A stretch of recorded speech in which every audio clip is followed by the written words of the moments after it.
For this effect we will need two selections. Let's say the first one is the 2 of diamonds, and we'll use that back into the pack with a couple of cuts just like this.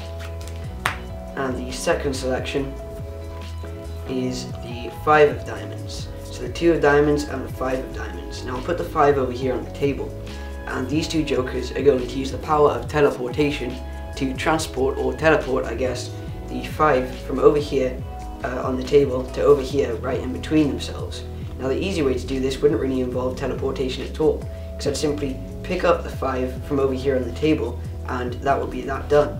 But instead I'll keep the jokers separate from the card on the table, because all it should take is a click just like this, and I can see in between the two jokers is indeed your second selection, the 5 of diamonds. So what could possibly be over here on the table?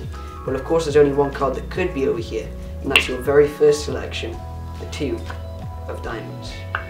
So what you'll need to perform this effect is 2 helper cards. I'll be using the 2 jokers and a regular pack of cards, and that's it. You don't need any setup. It's a nice little impromptu add-on effect if you want to make a routine a little bit longer. So to begin, you have a selection made. So let's say it's the 9 of spades, and you need to control it to the top of the pack. Now the best way to do this would be by using a pass. Now I prefer using a spread pass. I tried doing a couple of takes using a spread pass, but mine isn't quite discreet enough to be able to use it in a performance. So if you can do a pass, then that's the best way to do it. But if you don't know how to do a pass, then you can simply flip over the selection again, and as you close up the spread, maintain a pinky break above it just like so. Then you can do exactly as I did in the performance and just table cut to that break, and if you want you can do a couple of false cuts, or even just swing cut across, swing cut another packet as you maintain a break above the selection, and then just cut back to that break, and the selection should now be on the top of the pack. So as I said before, a pass would be the best way to do it, but if you want you can just do a couple of table cuts.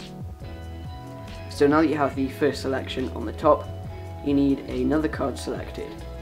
So in this case we have the Ace of Clubs, so the 9 of spades and the Ace of Clubs. Now as you're showing the second selection, you can catch a pinky break if you want above just the, or below just the top card, because when you flip over the second selection on top, instead of just putting down what the spectator thinks is the top card, you're going to put down the top 2 cards. So you lift up at your break and you put the 2 cards down on the table. So the first selection will be on the bottom of these 2 cards, and the second selection will be on the top.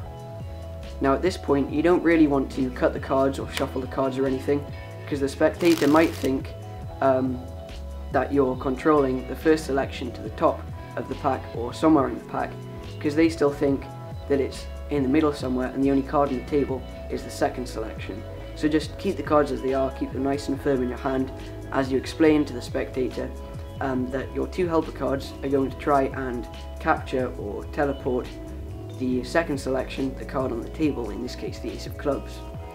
So you square them up against your hand like so, and you say the easy way to do this wouldn't really involve teleportation or magic at all, because you would simply pick up the selection, and as you say pick up, what you want to do is move over to these 2 selections, and you're going to, as you say it, pick up the top card from those 2 cards just like this. So you have the second selection on the bottom of the 2 helper cards. Then you put them on the pack, maintaining a pinky break beneath those 3 cards. Now from here the trick is pretty much self-working. So you lift up at your break, you peel off the top joker and place it to the bottom, so a standard sandwich load, and then you square up. And if you want you can do as I did in the performance. When you click your fingers you can just flick your wrist a bit like this, so just click, and then you can show in between the 2 jokers is the second selection, in this case the Ace of Clubs. So on the table you must be left with the first selection, in this case we have the 9 of spades. So that's just a nice little add-on transportation / sandwich effect, which you can add on to your routine if you want to make it a little bit longer. So hopefully you guys like the tutorial and the performance, and don't forget to like this video if you did. So thank you very much for watching, and I will see you all again next time. Then you can flip these cards back over, and you need to set the top card into the center. Now this top card is acting as a cover card for the force card, so when you square up what you need.